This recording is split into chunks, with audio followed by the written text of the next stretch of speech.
Zayti masarata ye yomi liqt zayti haadha manaa kee Ammati akkuma sool tokkotti mucaan kuni gaafa fayyaa qabu amantii namallee haa arrabsu haa ka ofii sunillee itti mi'aawu haa baatu mumkin immoo osoo ka ofii jaalatu kana mallee haa jibbu haa arrabsu nama ibiddaan gubateetini qaamni waa'ee gubaataniiti ilaalatu tokko sitti baga jechuun hin ulfaatu akkami garaatti danda'e sitti baga jetteen qaamni garamatti jedhee sitti bagaatan anamma bakka hin gaafii natti ta'e dhugaa isuma dhugaa rabbi sool isuma dhugaa rabbi nama gaazii zayitiin danfaan itti naqameetiin ciisaa jiru sitti baga sitti xiqqaata jechuun balaan ibidda caalu ka itti xiqqatanii olii kaati hawwiteef kami akkami sitti ulfaatu de mucaan kun akka fedhallee yoo ta'e ko ilma oromooti bar qaama keeti murtee hin gattu jallaa keeti akkuma fedhallee akka ati hubatte ta'ittillee hubatte amma ila namoota waa'ee amantii kanaan nama waliin buusanii fi nama waliin bu'ani inni tokko tokko akka gootaatti ka fudhatu jira inni tokko tokko akka hayyuutti ka fudhatu jira inni tokko tokko akka beekatti ka fudhatu jira waan jedhuuf immootu abbaa jedhu beekatu abbaa jedhu santu waan irra dhaabbatee jedhe jibbaaf haa jedhu itti fakkaatee haa jedhu abbaa jedhu beeka namni akka anaaf fi dhageeffatu kun ka waa'ee amantii hin beekne kun ati amma aga hubannoo qabutti waa'ee politika kana fagitee amara waliin buutu si arga malee naamin warruma badhaadhina kana keessa nama xiqqoo akkana oromoo dare fagitee mormitu fa'aa eekamtu si arga malee si paastarii taateetiin gama saniin asii maal jedhaniin nuti daawwaa jennaan mindindoo ka paastaroonni godhan kun sabbaytu sin agarre paastar adelan gillisabii nama fakkaata. in sabbakne sin agarre jechuuti bar afaan oromootti maal jedhama daawwaa himuun kun sabbakuma kana afaan oromootti na hiiki. Nu biratti paasterii jedhama ka sagalee waaqa barsiisu. Paasterii lallabu qoy si paasterii taate lallabdu sin agarre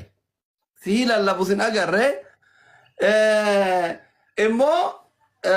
yookiin gamana gortee jarri sun itti fakkaatee mumkin daawwaa faa gochuu danda'a gamana lallabuma jedhama daawwaa jedhama lallabuun hiikichi daawwaa gochuudha waamu gara amantii ofii sanitti waamu ila gara kennatti namatu dogoggoree lubbuu ofii qaqqabuu dadhabee beekumsi xixiqqoonsi keessa waan hin dhaabanneef miira keessa seenee gara arrabaatti deemalee akka amantii kennatti nama ittillee fayyadamuu baadhu baala galee ta'u muslima guyyaa soomaa oola si galee amantii teena keessa maatu jira beektaa muush nama dhuunfaa tokko dadhabaa tokko miti warra amma dura tura warra akka fir'aawnaa fa'aa jallataa gurguddaan rabbi finjeessan iyyuu sossobaa waamaa jedhan nama badaa kamuu sossobdee waamta gaaris badas ka amantii keessa jira sossobdee itti himtee barsiisaa waama jira malee arrabsuun maal kan amantii isaa xiqqeessu ni miti. An amma gadi gaafachuu barbaade atiin kun abbaa amantii mi paastarii wayii si lallabu sin agarre jechuun nama normaalii amantii kee kabiraa tokko haa ta'u akka rakkoo miti amantii keessatti difeensi godhuu mirga qabda namni lubbuu ofiituu ni kenna amantii ofiitii uumaaniti amma amantii keessaa baanee nama ibiddaan gubateetiin zayitii itti naqamee lafa ciisu tokko sitti xiqqaataa yoo jettuun tokkoffaa gaafii tokko garama danda'eeti jedhe ilma oromoo akka keetii kanaati fakkaatatti illee badaa ta'u lammata ka zayitii caalu hoo ka itti dabalamuu qabu maalirra dhaabbattee jette tanuma si gaafachuuf sitti ergean. Ayyee. Ani dhageessee ani akka amma miidiyaa irratti wal arginu miti ani nama baay'ee nama boorree yoo argee nama faana dhaabbatee boodha karaa irratti si galee ani baay'ee nama gara laafessa ofiin jechuurree hin baadhee namoonni na beekanii jiru so garuu kanin ani jedhee fi mucaan kun irra deddeebiini waan baay'ee balleessaa ture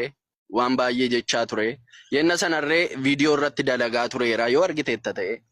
viidiyoo irratti hojjechaa tureera inni fayyaa qabu si galee dhiisii amantiin ati qabatte amantii musliimaa ijoolleen keessatti dhalatanii guddatan nama arrabsaan jirani ati kaleessa amantii kee jijjiirrattee amantii keessa turte arrabsuun maalii kaansaa maal barbaaddeeti waan jedhamutu jira si galee namni kuni dhuguma amantii musliimaa jaallatee amantii sana keessa jira waan jedhamus shakkuun ni jira. Maaliif isin warri ittiin dhalattanii guddattanii utuu taa'aa jirtanii maxxee yookaan immoo kaleessa kan amantii isaa jijjiirrate har'a dhufee na amantii namaa halkanii guyyaa akkanatti arrabsu biyaans utuun biyya jiraadhee pheenxeen naman tuqxu jedhuuni ani garuun dhiisuuni sii galee namichuma fiilla fiitiituun argee inni suni maaliif amantii keessa maa nama tumuun lubbuu baasuun hin jira nama miidhuun hin jiru ani garuun dhiisu asli ati waan amantii kee goone maaliif gootare inde an danda'u kaani amantii kee siin qaba asli amantii kee siin qaba jedhu gaa waaqayyo amantii keetti darbu amantii kee akka kiyyatti ilaala sii galee yeroo baay'ee ijoolleen musliimaa argite yoo ta'e warri 600,700 warri qaban jiru fooloo guddaa warri qaban sii galee viidiyoo ennaa ijoolleen keenya hojjetanii kutee kan ittiin ijoollee musliimaa fi ijoollee viidiyoo korratti amma Ahmed sanan beekta Ahmed mucaa jedhamu sana sii galee yeroo baay'ee yoo argite amantiin ustaaza mitiin ustaazi akkasii ustaaza meeqa argineerrani mucaan kun yoo argite asli yeroo baay'ee eddee dubbiin jiru ijoollee musliimaaf kiristaana walitti naquudha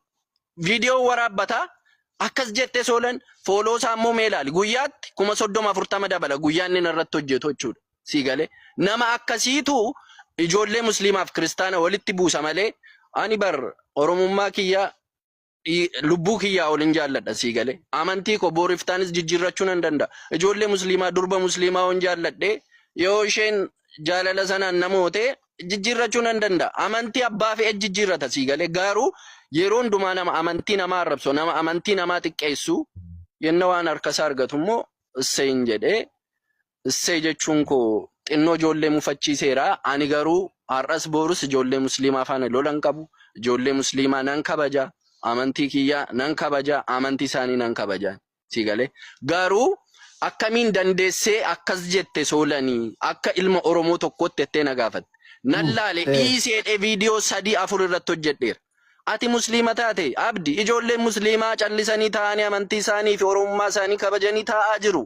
taa'eedhe viidiyoo irratti hojjedheera ijoolleen keessanirree amantiin keenyi nama arrabsi amantii nama arrabsin jedhu dhiiseedhaan irratti hojjetaniiru hindide mucaan sii galee hindide gaafanni ati manaasa kaagootummoon argine see jenne gaa maal goonaasli malee jibba eenyuyyuu hin qabnu siin jechuuf malee ammaani akka ilma oromoo tokkotti mucaan kun akka inni du'u akka inni badu akka inni jajaamu akka inni cabu hin barbaadu sii galee fayyee dogoggora isaarraa maal dogoggorri kiyya jedhee akka inni baratu hin barbaadu ilmi kiristaanaa tokko tuunni waa balleesse yoo inni akkana ta'e illee ani maaliif akkas gootan ijoolleen musliimaa maaliif akkasitti ijoolleen musliimaa sini akkas amantii namaa jibbito jedhee viidiyoo namarratti hin dalagu maaliif balleessaa nama dhuunfaa tokkoon garuu ijoollee musliimaa nama jibbisiisuuf deemuuf amantii namaa tuqxe jedhanii nama arrabsuuf dhagaa namatti darbachuun suni sirrii miti jedhee yaada kanarratti waan jettu qabaatte dogoggorri yoo jiraate sin sirreessine dogoggora kiyya wanti dogoggora ta'ee mul'ate ani amantii keessan tuqe arrabse moo nama dhuunfaarraa naaseessa jedhus akkati irratti haasoftu barbaada yoo fedha kee ta'e.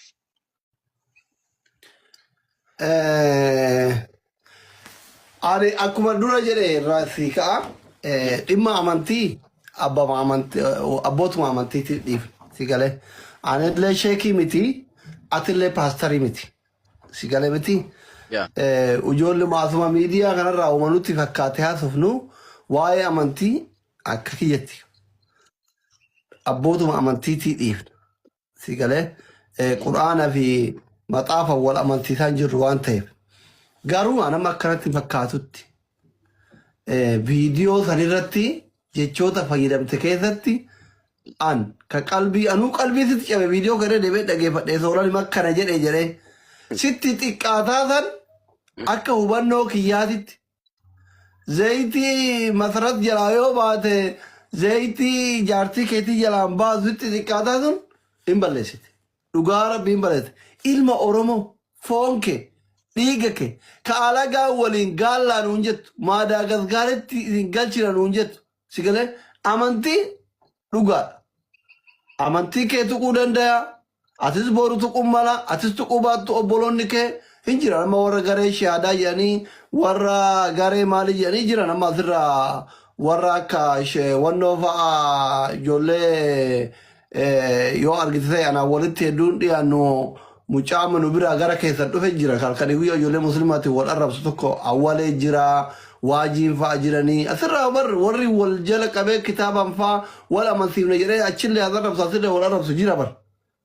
taqanaqaanyii qaban garee qaban siigalee miti ati jidduu kanaan dhuftee amantima keessaa bayi ilma Oromoo tokko ilma biyya keetii tokko siigalee waan biraa yoo dhabde Oromummaa walitti qabdanii dhiiga gargeessitu hin jiru haga fedhe garumatu basanitillee badaa fedhe yoo ta'e dhufteetini sitti xiqqaata jechuu sani an akka waan itti balleessiteetti garaa nama garaa jabaatu tokkotti haguma fedhe yoo dogoggore an haguma fedhe yoo dogoggore edaa soolan kun makiinaa narra bahe yoo arge ka ofii duuban narra baasee achitti reeffa kiyya daaraa godhee nama deemu waan jedhu sirraa hubadhe dhugaa dubbachuu taanan baay'ee rifadhe garaa akkas walitti anama haga fedhe osoo namni haga fedhe onna ilma Oromoo tokkotti laphee yabaadhee garaa sitti bageeruun hin qabu akka kiyyatti jechuudha bakka saniin dogoggorte. Ayyee asdii koo dhala namaa ta'ee namni hin dogoggorre hin jirru hin dogoggorra ta'uu danda'a. Atis immoo xiqqooshee gaaffii yoo si gaafadhee akka mucaa Oromoo tokkotti akka mucaa Musliimaa tokkotti ati famasii ijoollee Oromoo keessaa isa tokko mucaan kuni uummanni baay'ee akkasi dhaga'u akkasi hordofus ni beekta sitti muun barbaachisu garuu ani badii kiyya ammaati badiin kee baga sitti nammee akkas jette sanarratti badiin kee malee amantaa keenya hin tuqnee wanti jedhu kanatti naa kaaste mitiire. Gara jabummaa nama amantii keessan arrabsu qeequ kana yoo miidhame yoo waa ta'e itti gammaduu kana arrabsu ishii arrabsumatti hafunu nama amantii keessan arrabsu yoo miidha wayii irra gahe itti gammaduu kana aayidolojii keeti moo aayidolojii amantichaati? No, ani waa'ee amantii keessan jiru amma sila. Ani amantii kiyyas amantii keessan ija tokko ilaala sii galee. Sitti mee duras dubbadheen jira. Ani intala musliima tokkorraa jaalalli na qabnaan amantii kiyya jijjiiruu nan danda'a. Oromummaa kiyya jijjiiruu hin danda'u. Kuni poointii isa guddaadha baqa sii galee. Waa'ee ammarree ijoolleen as jalatti wal arrabsanii meeshin godhanii wal kaakkaa jiru sii galee. Amma wal shaka jiru dhugaa asiyyuu wal shaka jira. Yaa hubannaa dhabuudha malee afaan tokko dubbachaa jirra inni as jala jiru Oromoodha sii galee Sidaamaa wayii dhufee nu dhaggeeffatu Oromiffa kana badaan beekan nuti afaan isaaniillee beeka malee. So wal hubachuutuu dandeenyu aslii waa balleessinaan aslii irraa dhukkee kaasnaan asliin ijaa musliima ta'ee fi